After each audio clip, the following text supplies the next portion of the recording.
Legacy and the Ledger, the 70% claim by A.O. Shile. The air in the courtroom was thick and cold, a stark contrast to the dust Daniel and Marissa had breathed 15 years before. Now they sat worlds apart, the distance between their chairs wider than any gulf of misunderstanding.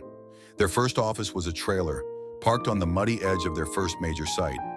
"This company," Daniel had declared, wiping sweat from his brow, "is built on both our hands, Marissa. I'll swing the hammer, you manage the blueprint." For years, Daniel was the face, the deal maker, the one on the scaffolding. Marissa was the engine, calculating bids late into the night, redesigning schematics, turning initial ideas into profitable realities. Her signature was on the bank forms, but her name was rarely on the plaques. The company, Apex Structures, exploded. The trailer was replaced by a penthouse office, the muddy boots by polished Italian leather. Daniel began to see his success as solely his own, the product of his sheer willpower. The first time Daniel publicly dismissed her contribution was at their 10th anniversary gala. "Marissa," he'd announced, raising a glass, "has been my wonderful support system, making sure the home runs smoothly so I can focus on the real business." That night she hadn't shouted. She'd simply asked, "Tell me, Daniel, if I was only support, why is every single major contract negotiated on the terms I drafted? What value do you assign to the partnership that kept your business afloat?"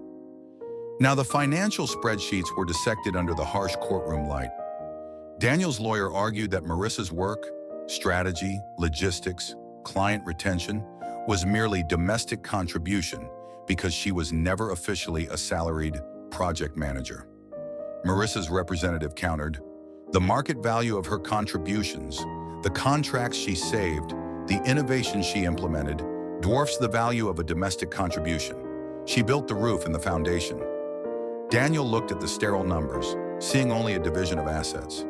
He failed to see the years of shared vision, the sacrifices, the sweat equity she had poured into his ambition, which had now become a cold figure on a balance sheet. The judge's gavel finally dropped, a sound heavy with finality. Daniel and Marissa walked out separately, their paths diverging onto different sides of the street.